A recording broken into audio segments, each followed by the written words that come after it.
Good afternoon. It's Thursday, the 11th of May 2017, just after 1 o'clock. Apologies for the slight technical glitch there. Welcome to UK Column News. I'm your host, Mike Robinson, and joining me today is Alex Thompson. Welcome to the programme, Alex. Thank you, Mike. Good to be back. And I feel that as we approach the electoral cycle, we're getting into top gear with UK Column coverage, and other viewers have been telling me the same. Well, that's good to hear. Well, let's get straight on into it then. And of course, the big news from yesterday was the meeting of Donald Trump and Sergei Lavrov, and also, of course, Lavrov mainly spending his time with Rex Tillerson. So as a result of that meeting, it's been announced that Trump will meet President Putin in July as part of the G20 summit in Hamburg. Lavrov's comments have been generally positive, Alex. It sounds like they consider that they can do business with these two Americans that perhaps only a few weeks ago might have seemed unlikely.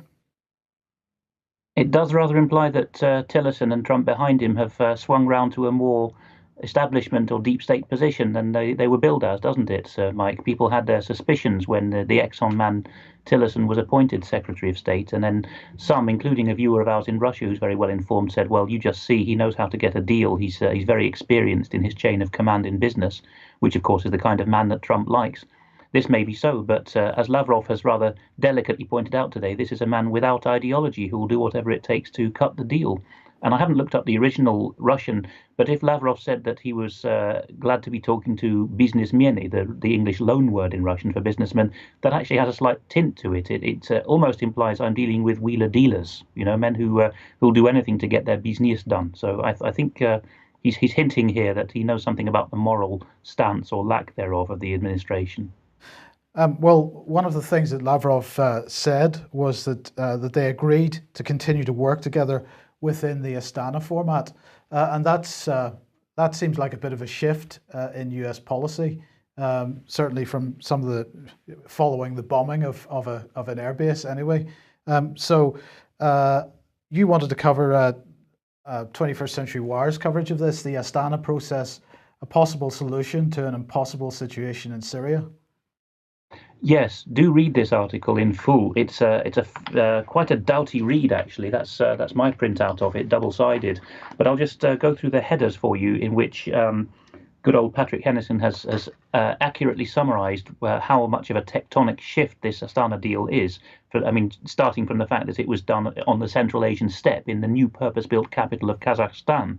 That's as Eurasian as you get. The geographical centre of the geographical centre of Asia, in a city which was desert until a few years ago, plays host to the leading powers of Asia since time immemorial, Russia, Turkey, Persia, and the Arab world coming together. But here's the headlines of his piece. He's got Moscow sets the pace and agenda, Eastern centre of gravity. When I tweeted out the Astana news, I said that this was the first 21st century peace accord where Europe was completely irrelevant when it wasn't being actively malicious. Sabotaging ceasefires, that means NATO, of course, and the US. Redefining the language of the conflict, which is what the Asian powers have done now that they've basically broken loose from the UK-US deep state. And Western miracles, that's obviously a cynical headline. Israeli ambitions, then we get into Golan and water and oil issues. Partitioning Syria, which is the US plan and the Israeli plan, and the irony of the so-called rebel walkout at Astana. This is a well-known technique in peace talks, of course. You invite the so-called moderate opposition and wait for them to walk off in a huff to point out that they were never prepared to do a deal. Also been done in Cyprus. And then finally, he has a section called Divine Intervention, Homegrown Terror or Chemical Weapons Intelligence, in inverted commas. And then more about reconciliation, because Syria is utterly wrecked morally, physically, and people have got huge amounts of trauma to recover from in their families and in their neighborhoods. Can they ever trust their neighbors again in places where the Sunnis were persuaded to betray the non-Sunnis by the new wave of Takfirism coming out of the Gulf? So in all of these, Asia's taking the lead, and Europe is just irrelevant at best. It used to be said, and in our news coverage it is still so, that nothing interesting happens east of Vienna. Well, our news programs are still pretending that's the case, and that's why they're bereft of content, because the diplomacy now is going on exclusively east of Vienna, and the West is all noise. Absolutely. Now we have a little bit of video here. Tell us what this is. This is obviously Russian government TV, Russia Один, but just look at the body language here. Erdogan comes and meets Putin in Astana, and look at the subtitles if you're watching it. Putin couldn't get his bum parked on a seat, and he's making gestures because there's loads of Turkish hangers-on trying to obstruct the process. And here Putin at this point is pointing the finger and saying, "What's up with your flunkies? They're stopping us from starting the meeting." So you can see, obviously, there's some theatre in it. The Russians, and especially Putin, are very good at this calm, controlled, composed setup for the cameras. But clearly, the Turks were thinking this is grandiose because this is the Turkic world of which Kazakhstan is a member, playing host to the not just being the geographic centre of the world anymore, but being the diplomatic centre of the world. Conveniently forgetting, of course, that the Anglo-Americans and the Germans have been using them as basically as stooges for a very long time. So it's a complicated situation, but basically Putin had to call Erdogan to order in order to force this deal through. Erdogan, of course, enjoyed being treated as an equal with the Russians and Iranians, which he isn't intellectually or in material terms. But it is the case, of course, that the United States is only an observer at the Astana talks at this point in time. Yes. So now, of course, I should say the Russian Ministry of Defense was giving a briefing on the Astana Accords. And particularly on the de-escalation areas, zones, whatever you want to call them. So what were they saying? Well, they were outlining off the top of their heads. Yes, they had notes in front of them, but these three Russian MOD officers were very competently. I was particularly impressed by the one on the right in our picture, Mr. Gaji Mohamedov, who just answered off the top of his head all the time. They're answering on these zones. They're up to speed on what ethnic groups are where, what rebel groups are where. I don't think any should we say, staff military officers in the West, certainly in front of cameras, could perform like that. And just look, if you can find a video, there's always two channels worth watching, Inessa S and Russia Insider, which produce gobbets of main Russian diplomatic news with subtitles, with a day or two's time delay for subtitling. If you look at those, you will see not just the body language, but also the fact that they have this massive briefing screen, which was, I think, installed last year. And when the Russian MOD does briefings, it really does them in style with these widescreen briefings pointing out exactly what's happening on the ground. They're streets ahead of the Pentagon or the British MOD in their presentation, really, optically and in terms of being a mastery of the detail. And there was a small coterie of mostly East Asian press corps asking questions in good Russian at the end. And again, well behaved. They actually said, "General so-and-so, I have a question to ask." And they asked the question in 30 seconds without rhetoric and then finished by saying thank you and sitting down. And then the question actually gets answered in one sentence. I mean, it's just really showing up the charade of Western pretense to be leading the world at the moment. It's even worse than that, Alex, I think, because in the CNN coverage of the fact that Trump and Putin are to meet at the G20, the Western media mainstream media has got into this habit now of placing a headline. So the headline was quite a positive headline, saying, and this was CNN in this case, saying that Trump and Putin were to meet at the G20. And then immediately below that was a video clip, which was not actually relevant to the story, to the main body of the story. And the video clip was from a couple of weeks ago, basically saying, with the headline that Putin saying that relations between Russia and the United States at their lowest ever level. And I'm seeing this this has got to be a psychological trick, is it not? This is they place a headline because they have to admit the fact that Putin and Trump are going to meet at the G20, but they don't really like that situation. So they place a video clip below it, which is from a completely different news story. And that messes with people's minds, does it not? Oh yes, what it does from the press point of view is it covers the backsides of the main players so that they claim, yes, we gave full accountability of what we were claiming, and look below the headline, look at the content, and you'll see what we were getting at. But of course, they know perfectly well that the floating voter type, most people are not highly engaged on foreign affairs, of course. Even intelligent people don't see it as relevant to them and their lives mostly. So that the press know that they can get away with this for that crucial middle ground of opinion that bends with the wind, I think. It's also a kind of clickbaitization of Western media, that you see the headline coming along on social media and share it. Precisely what we in the independent media are now being accused of course, that the misleading headlines being shared on social media without the content being read. David Scott, for example, on Twitter always challenges people who come back at him. Have you read what I tweeted? And most often they give him abuse because they haven't. But that's going on right the way up to CNN and BBC, where our own dear David Ellis is told that he's a loon and a nincompoop and a troublemaker, and told to shut up because he talks to BBC journalists. Yes. Yeah, okay. Well, look, yesterday we mentioned Indonesia and the fact that the white helmets appear to be moving into that country, and we're really asking, where's the need? There seems to be some kind of destabilization going on there, process going on there. But we highlighted this document, or these two documents, which you were very kind enough to translate for us, which seems to be showing direct links between the Golden Future Foundation, the foundation is behind the White Helmets movement in Indonesia, and links back to Syria. Now, I was just interested in your thoughts in this whole scenario, because Vanessa Bailey has been talking about the fact that the White Helmets very likely to be that the structure and the sort of PR machine to be exported to other countries around the world. Indonesia seems to be the first. But what are your thoughts on this, Alex?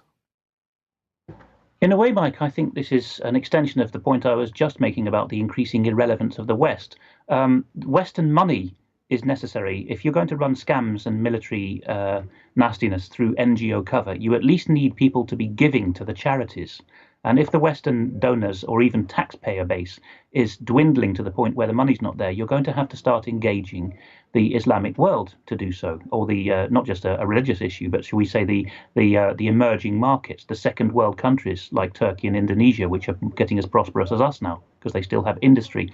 And that's what's happened here. When I translated it, I noticed that the Golden Future Foundation is based in Bandung, an old Dutch colony on Java. And there's hundreds of cities like this in the emerging Muslim world now that have got middle-class Muslims, many of whom are quite pious about their religion. They've got a conscience. And so in the background material you sent me, I saw that the idea is to point people to the verses in the Quran about charity and the duty to one's neighbor. And the idea is, okay, you've got this newly rediscovered conscience. The society is becoming more religious. The world is becoming more religious than it was in the late 20th century. Let's channel this towards the first evident way to do good.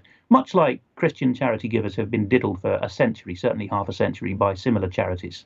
I could name names, but I won't. But major so-called Christian charities doing the deep state's bidding. That's what's being now done. Is that the Muslim middle class is being hijacked to give. And as for Indonesia itself, yes, I've been following that 20 years or more, 25, because there's been a series of localized civil wars. Some of the islands where the Dutch colonized became majority Protestant or majority Catholic. So although it's the world's most populous Muslim nation, and has perhaps the world's biggest discretionary spending of its Muslim population, so very attractive to fake NGOs, it's also a place where you can easily stoke a round of ethnic tension culminating in civil war. On islands like Ambon, that's happened repeatedly. Excellent excuse for the British, Australian and American navies to roll in. We've seen the first Sea Lord been talking about this openly for a year now, the fist in the velvet glove of humanitarian action. And there's an existing 5-power agreement between Britain, Australia, New Zealand to guarantee Malaysia and Singapore because of the Straits of Malacca. So it's a way, as you suggested, Mike, of yesterday, of getting a civil war in action, descending on Indonesia with all the military force the West has got, I think, and then you've got a humanitarian crisis, and then you can do the Syrian model again. Yeah. Indonesia or part of it has been destroyed. It needs rebuilding. Send in the white helmets. Look at them bravely. To the last man, they're all handsome and all holding children in their arms who are wailing appropriately to camera. That's the kind of model that's going to be exploited. I think we need to be ahead of it. Okay.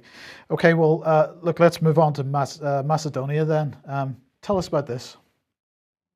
This was one of the Russian tweeters who found out what the US was doing. If you look at the red box at the bottom, you may have to freeze the screen to do so. The date is, if I remember correctly, September 2013. That's just before the events of Crimea. And here is, they've got their hands on a US Navy procurement order stating that the US Navy is going to be rebuilding the Naval College at Sevastopol, which is, absolutely sacred ground to the Russian Navy. It's the training college for the cadets right next to Russia's only warm water port, apart from Vladivostok, which is no use because it gives onto the Pacific, of course. So this is really within a whisker that the US or the deep state within the US got of completely reframing and denying to the Russians for good, really, the use of their naval facilities, their absolutely crucial naval facilities for which they went to war surreptitiously in 2014. Okay, so that was in fact Ukraine. So let's now talk about Macedonia. So Macedonians enraged at socialist Oppo leader Zaev for approving an Albanian as parliamentary speaker. Um, Macedonia is, what's this, a color revolution on its way here? Yeah, it's already been colour revolution several times. It's crucial to both the EU and NATO, and particularly the Anglo-American deep state half of NATO has been pushing, like it did with Georgia and Ukraine 10 years ago now, to get formal NATO membership. And Trump's now cleared, I think he sent it to the US Senate for ratification, Macedonia's application for NATO membership. But there's basically an undeclared civil war going on in Macedonia, and the Russians are now openly calling it the CIA or American project to create a greater Albania. A large majority of the population in Macedonia is Albanian, and they got to the point where the ethnic Albanian party, it's quite worrying that there is such a thing and that they don't vote with the mainstream parties. But anyway, the ethnic Albanians broke from, should we say, the Patriotic Party, which has stood up to the Turks for 100 years, and decided to go with the Social Democrats. And they could put up, I think his name is Jalat Taferi, yes, is the Albanian whom they put up in an unlawful process in Parliament, because the figurehead president had not actually given his approval for this government to come together. He'd said, you threaten the future of the country by your policies, such as the use of the Albanian language. So they were basically meeting in illegal session in Parliament, pretended that they had divine right of Parliament. This happens quite a lot now, actually. Even Dutch MPs are pretending that they have the right to act without the crown. And they met in this session, and then the shot I showed you of people letting off fireworks and storming Parliament happened on the 27th of April. They just had enough. They went in, and not only did they attack the man who was bloodied in that bottom inset photo, which is the leader of the Social Democrat Party, who doesn't have a seat in Parliament, they also took the parliamentary leader of the opposition and dragged her by her hair. She's not in that shot, Mrs. Radmila Shekerinska, and dragged her by her hair, and she needed stitches afterwards. Now, I can't excuse that, but if I read you even some of the Wikipedia article about her, you'll see what's been going on. She was the Deputy Prime Minister for European Integration of Macedonia and National Coordinator for Foreign Assistance. Then she went off to do a master's degree at Tufts, one of the leading neocons favoured universities for Eastern European stooges. And when she came back from Massachusetts, she became involved in the Open Society Institute of George Soros, got a seat on Skopje City Council, the capital city where about a third of the population lives, and got a seat in Parliament, and ended up as acting Prime Minister. So you can see what's happening, really. Soros is, as I mentioned briefly last time, he's actually been paying with US aid and US State Department money for Macedonian to receive a translation of the original book for Marxist revolutionaries, Rules for Radicals, written by Alinsky and dedicated to Lucifer.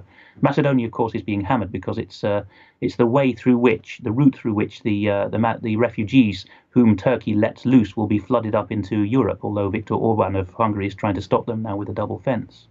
Well, let's just look at a little bit of that, because perhaps a little surprised to see the Hill covering this, but why is the State Department refusing to disclose Soros' involvement in Macedonia? That's a very good question. It certainly is, and the Hill, for those who are not aware, the Hill is American political colloquialism for Capitol Hill. So it's basically talking about the affairs of Congress, the parliamentary affairs of America. You'd never expect such a mainstream political title to get involved, but I think there's been so much social media campaigning by independent people, awareness raising of George Soros and the evil he represents, that it's now a talking point. I mean, it's to the extent now where people know who Soros is. At least they don't know his details, they know the name. And even the less reputable independent sites, although it may not be sourced, they're at least claiming that President Duterte of the Philippines, for example, is saying to Soros, if you ever come to my country, you're a dead man, which could well have happened behind the scenes. They don't have a source for it, but I don't think they would. I think it was Your Newswire who printed that. But even if it wasn't said, it's the kind of apocryphal story that's being made up because anyone who's not in the West's pocket at the moment is thinking that about Soros. And I think the American public are starting to wonder what's Soros going to do to us. I mean, we've been saying for 15 years in channels like this that when Soros is done with the paltry countries of Eastern Europe, he's going to colour revolutionise Britain and America. And I think he's already started in Scotland.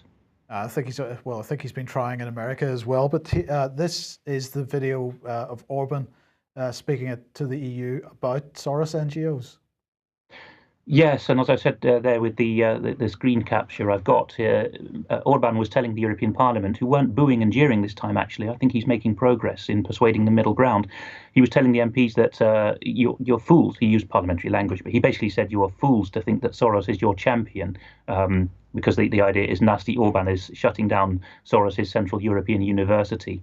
And this is a great assault on freedom of academe and so on. But he was saying in the chamber, you're stupid because this Soros is a speculator who's going to bring down euro like he tried to bring down sterling in Black Wednesday in 1992. So Orban is really giving no quarter in his battle. And I thought the body language was interesting in this debate, that no longer a solid block of so-called liberals and social democrats jeering at him. They're listening politely to him. And he's even getting applause now because the EFDD grouping, so UKIP and its continental allies, is sizable now. So he's actually got support in the chamber. Yeah. Okay.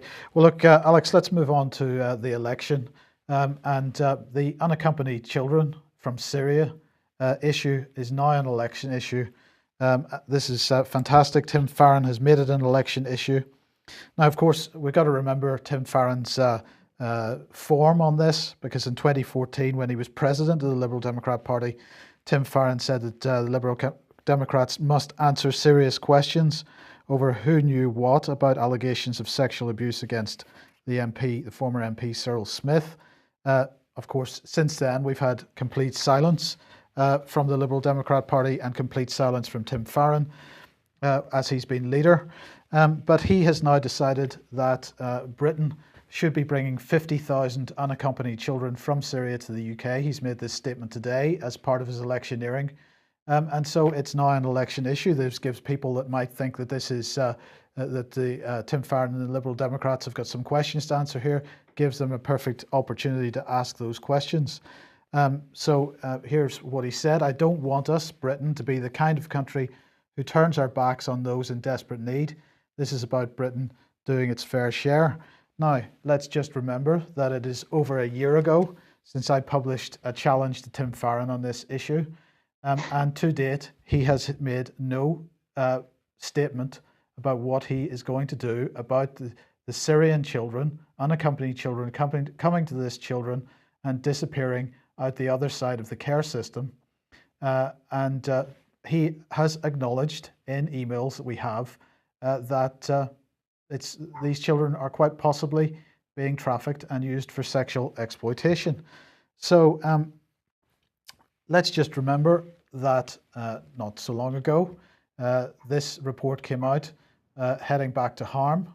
To quote from the report, it said, trafficked and unaccompanied asylum-seeking children are going missing from UK care at an alarmingly high rate. And let's not forget that in 2012, the All-Party Parliamentary Group for Runaway and Missing Children and Adults and the All-Party Parliamentary Group for Looked After Children and Care Leavers produced this report from the joint inquiry. This was following this inquiry into missing children. It was co-chaired by Anne Coffey MP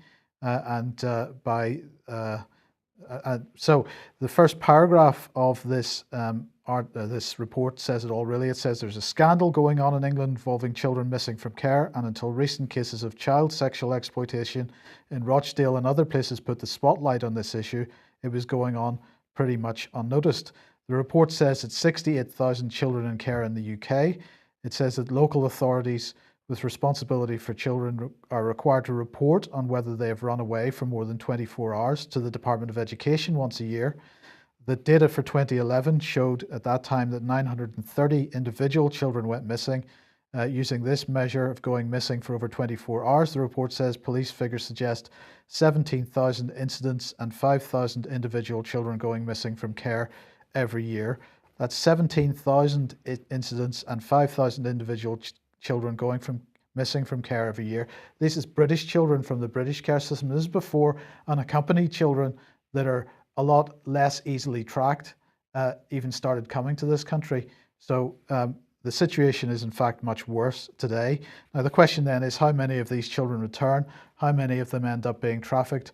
The report says there are also major problems with the quality of data collected on trafficked children.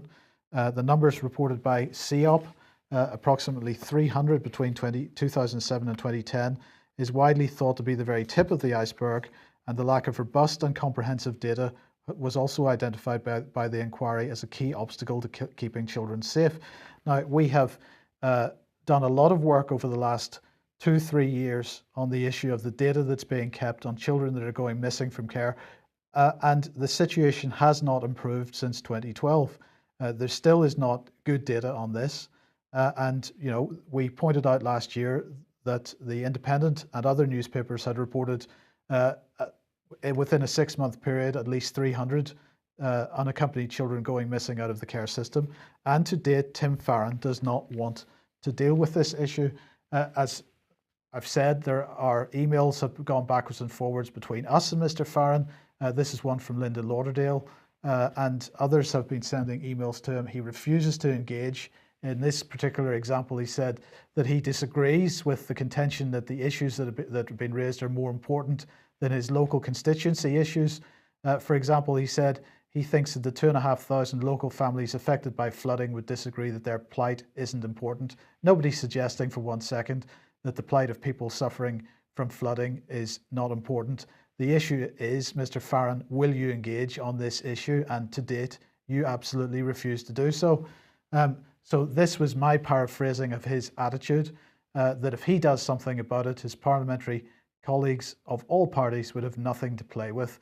Now, Alex, that might seem like a pretty harsh statement, but I cannot get to grips with the fact that somebody is calling for children who are in a desperate situation already to come to this country where they're quite likely to find themselves in an equally desperate situation, if not worse. He's not willing to guarantee the safety of the children that he's demanding to bring into this country. What do we do with politicians like this? We replace them with men who allow themselves to be ruled by their understanding and intellect, and who actually take orders from the electorate. As I was saying at Winchester at the British Constitution Group talk, MPs take our orders. They are public servants. The problem with the social justice warrior thinking, which has particularly infected the left of centre social democrat, liberal democrat mentality in the West, is the idea of virtue signalling. You've put the Tim Farron quotation up there. I don't want the kind of country where, Mr. Farron, you don't go into politics to establish your will. You go there to do what you're appointed by the electorate to do. And the people of Britain have not expressed a clear desire to import lots of Syrian children, particularly not unaccompanied ones, and particularly where the state has already failed. And anyone who's engaged and energized on the issue knows that. And we're even getting people of similar political bent to Tim Farron, independent and Guardian type journalists, pointing this out. Do we have a right? Are we sensible to take on more children when those of the similar kind who've already been taken in have gone missing at such a rate? And the other side of I think defending your conclusion there, Mike, about Mr. Farron's colleagues having nothing to play with, is this, that Tim Farron is perhaps somewhat naive, like most people who've not come up close with pederasty and the market in it, into what it means for children to be abused. We have an opinion, we have an idea. As with rape, we have the idea of people being snatched off the street. Yes, it happens, but it's not the only or most common form of rape. So with child abuse, I'm afraid, there are cases of children being taken and kept in a dungeon until they die, sadly. But much more common is children being borrowed, used, and returned. This is what the whole Pizzagate, Pedogate issue, with many videos full of photos, is coming out about on YouTube now, is that you see facilities where children, and it's now more out in the open, but it's been going on a long time, where the elite take children to dingy rooms with nasty mattresses and use them, and then put them back. And our interview with John Wedger made this point quite clearly. Well, in fact, Alex, Alex, that's exactly right, isn't it? Because perhaps where the all-party parliamentary group report on this issue falls down is, of course, they are particularly focusing on children that aren't returning. But in fact, if children have been out for 24 hours from care, what have they been doing in that period? And I think you've just given a hint. That's it. And we have had testimonies at UK Column and BCG from those who were victimised, particularly those within the easy-ish drive of London, like the Nottingham cluster, which was a particularly corrupt one going back right back to the 80s. They were taken out in a minibus for the weekend. Those in the London outer boroughs, which was John Wedger's specialism in tracking down, although he got too good at it and was sacked for it, that was even more convenient for the elite because they could be taken out of their borough of Croydon or Haringey or whatever on a Thursday night, abused overnight, or if necessary on a 2-day bender, and then put back on the Sunday morning. And the staff whom John Wedger went and interviewed about this said, oh, yes, well, the charities have told us we don't report on this. Or the police liaison people, all common purpose, well, many of them common purpose, have said, don't bother reporting them if they're just going out. Just you have to assume that they're high on drugs. And, that the connections were not being made. Or, again, with Mr. Farron, the will is not there to go beyond your personal gut feelings and, not to do a politics of feeling, but actually to analyse this and to realise what's going on is a perfect system of borrowing and returning the children, chewing them up and spitting them out, letting them recover a bit, and then having access to them the following weekend. Those are not being reported as missing, and some of the documents that we've been highlighting about this show that common purpose operatives like Cressida Dick, now at the top of the Met Police, were present at meetings where this very strategy was discussed, although they're careful to keep their names out of the minutes, I think. But they were there when the strategy was discussed. How do we define missing persons to avoid frightening the horses? And the definition the public it is hoped that the public will go by is the one that would form in your mind if you hadn't thought about it, which is children snatched and never seen again. Well, that's a small minority of the problem. Yeah. So just to end this section then, this has now become an election issue because thankfully Tim Farron has decided that it is going to be one. So this gives people an opportunity. But one of the issues that we see, if we look at comments on YouTube and so on, people are so disengaged with politics, so disillusioned with politics, that they don't see the point in going and challenging MPs or prospective MPs on issues. They don't see the point in voting, fair enough. But even to go and try to hold these people to account is something that people are unwilling to do. What do we need to do to encourage people to take the information that's being presented here and actually go and stick it in Tim Farron's face? It's difficult, and I think those of us like me who are committed Christians have a particular role to play because we can, even if we can't persuade the Christian politicians themselves that they're being naive and willfully blind, we can at least talk to their congregations and their ministers, and that there are similar equivalents for those who are not churchgoers, such as clubs that they attend.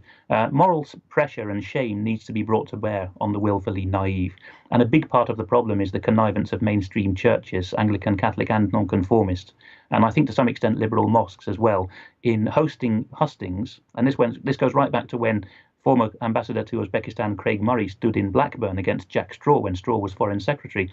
There's video footage of a verger chucking Craig Murray out of Blackburn Cathedral because this hustings is only for the mainstream candidates in this constituency, don't you know?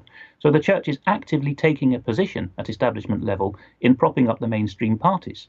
We can't allow that. The C of E in particular, with its established role in England, has either got to stay out of the political process or be involved in it at a level above party politics. But what we see, and we'll get back to this in a moment with a bishop as well, is that the C of E has decided its only future in a day of demographic decline is to go in entirely hand in glove with the secular establishment. And I think that's why Farron is a bit immune to this criticism, is that the kind of churches that he and other Christian politicians go to are living in this bubble of virtue signalling.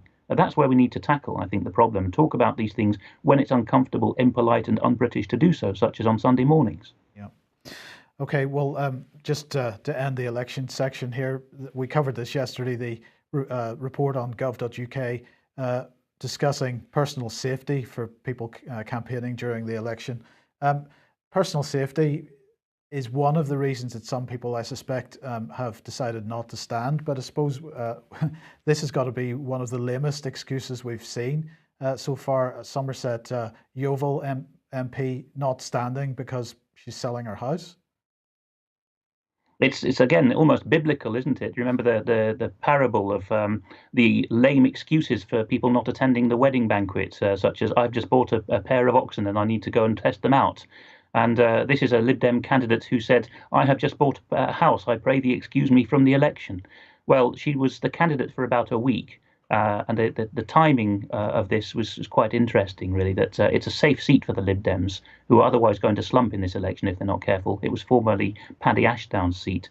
And it looks like the Lib Dems have lately caught up or been told to catch up with the newly centralised way in which Labour and the Tories appoint their candidates. If you look in local news across the country, there's very disgruntled associations. Because the local associations, partly because I think of Brian Gerrish's policy and others like him of asking the constituencies associations, are you aware what quality of people you're putting up for Parliament in safe seats? You're responsible for what they then do as MPs.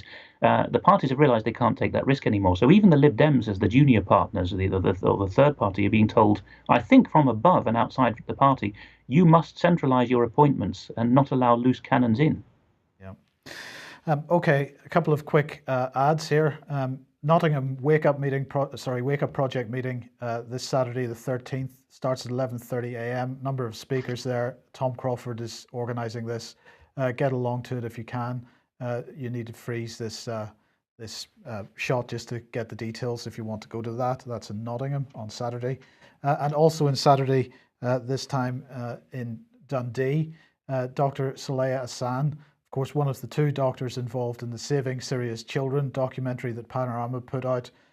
Many questions to be asked over that documentary and the legitimacy of the information in that documentary. So Saturday the 13th, Dr. Hassan is at Dundee University. Get tickets for that and go and ask the questions.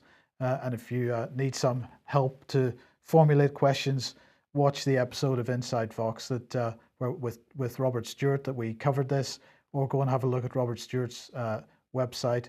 If you type in Robert Stewart Saving Syria's Children into your search engine of choice, you'll get to his website, look at the information on that, and perhaps take this lady some questions.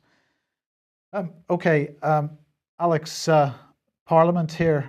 This was the European arrest warrant debate in Westminster Hall. This is going back a couple of weeks now. We intended to cover this last week, but we didn't have time, so let's do it this week. European arrest warrant debate. What was happening here? This was an MP. I don't know if you have the show notes to hand to find out who it was. Otherwise, I'll look it up for you. But it was a Tory MP who's actually anti-EU or sceptical about the EU, and who wanted a Westminster Hall debate, which is the kind of chamber for deliberations outside the Commons, where issues are brought to attention before voting in the chamber.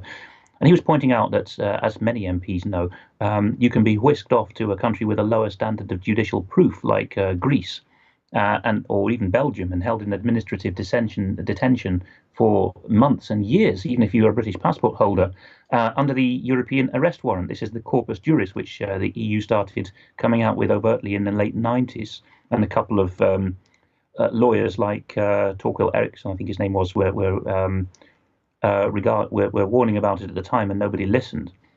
And so he's standing up there, but Westminster Hall is a chamber of record like all the other parts of Parliament. And I looked up in Hansard what he was going to say, having been tipped off by one of these parliamentary watch websites about what was on.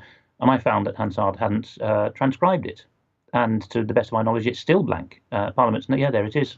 Parliament's now gone into recess, of course, for the or actually been prorogued for the election. And unusually, the clerks have not written it up. I don't know what's happened there.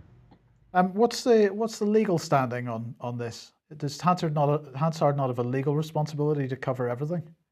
They do. I think the clerks have got a very clear duty at law. I don't know whether someone's got at them or whether it's an oversight or what.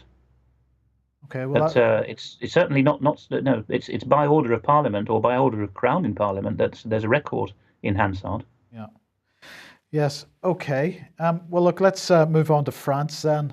And of course, we've had an election in France. We haven't covered it on this news, so let's have a quick discussion about it now. The Rothschild man has been elected, and what is Les Echos saying? He's going to rule by ordinance. Yes, this is the Article 49.3 of the French Constitution. This is the Fifth Republic that France is now in, because it keeps having revolutions and falling over or getting occupied. And so the Fifth Republic's been in force since 1958, and the Assemblée Nationale, French Parliament, has a particularly notoriously weak role, because legislators in this model are really there just to work with the government on what the executive has already decided.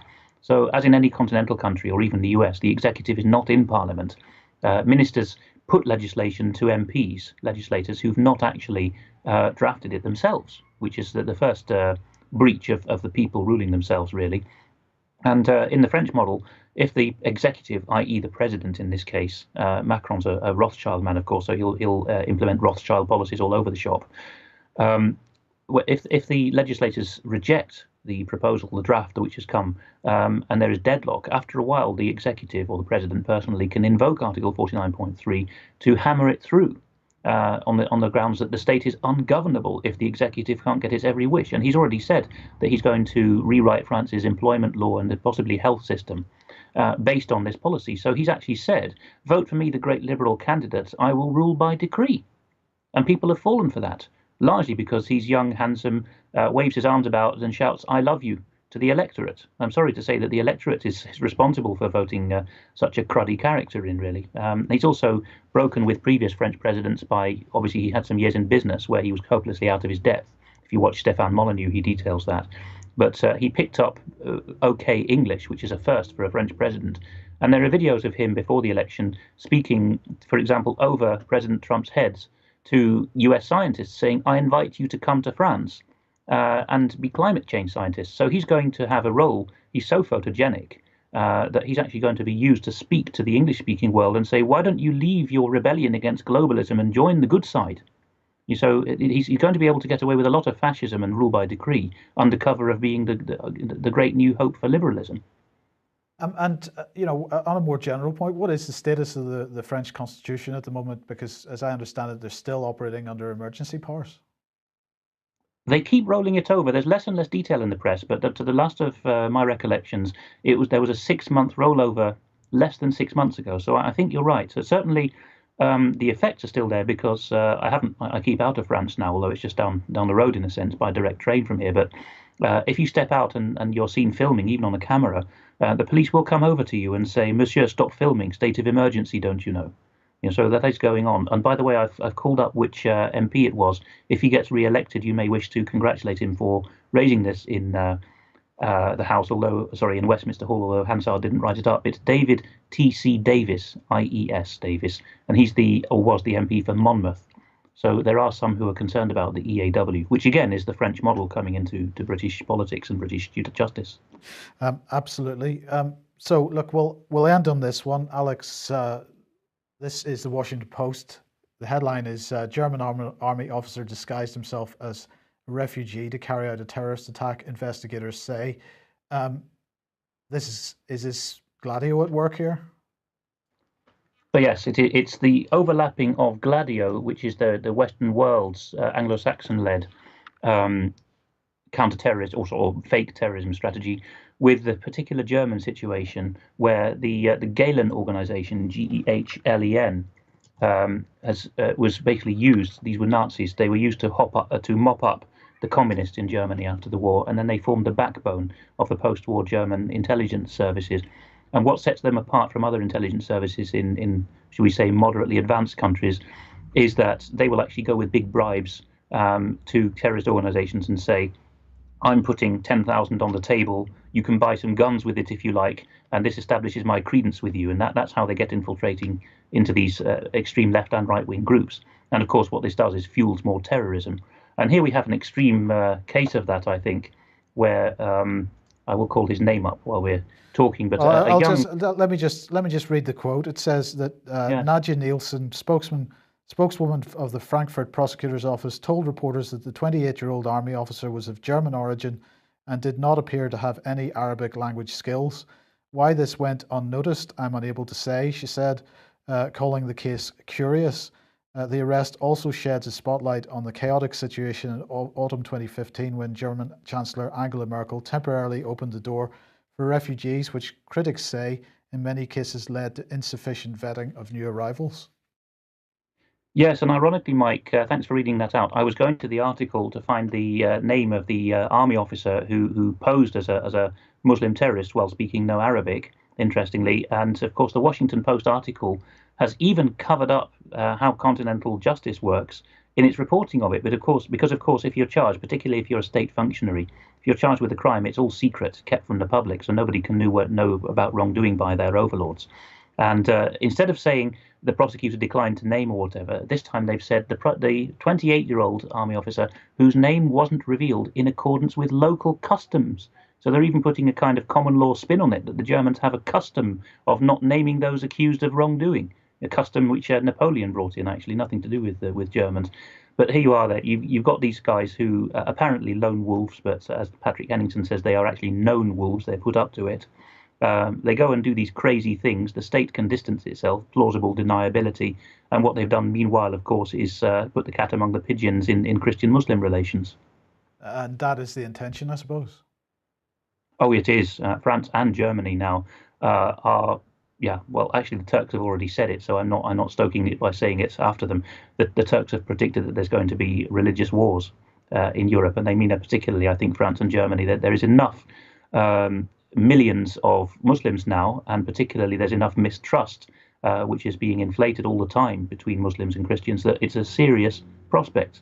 You know, people don't really think about this. Again, I spoke about it in my Winchester talk about the 30 Years' War in Germany, a hideous war, worse in many ways even than the Second World War. And I say that knowing full well what happened to the Germans in the Second World War, because in the 30 Years' War they did all that stuff to themselves in a religious war. You know, this is where we're going to end up if we carry on this way. I mean, the mainstream narrative is that Huntington's Clash of Civilizations is an outdated concept, but it doesn't seem to be. No, and the thing is that the stable of neocon historians, like you've mentioned Bernard Lewis, Mike, on occasion, who's the Jewish neocon historian of the Arabs, they know a lot of stuff, and there's enough of these historians who have paid comfortable lives by the deep state and in Britain and America to cover the full spectrum. So there's some who pretend that the neoconism is all about peace between civilizations, and others say history's come to an end, like Francis Fukuyama, and others, like Samuel Huntington, are employed to say we need a clash of civilizations. So the whole spectrum of opinions is being preached by men who are funded by the same Third World War type people. Yeah. Okay, Alex, thank you very much for joining us today. It's been a pleasure as always, and thanks to everybody that's joined us to watch. Now, just a quick reminder, there are still some day tickets available for AV8, which is over the weekend of the 20th, 21st of May. Get onto alternativeview.co.uk if you'd like to get day tickets for that. We'll be back tomorrow at the usual time, 1 p.m. And David Scott will be with us. And we'll be discussing, among other things, a very interesting new development on the Doherty case. So join us for that, 1 o'clock tomorrow. Thanks for joining us. Bye-bye.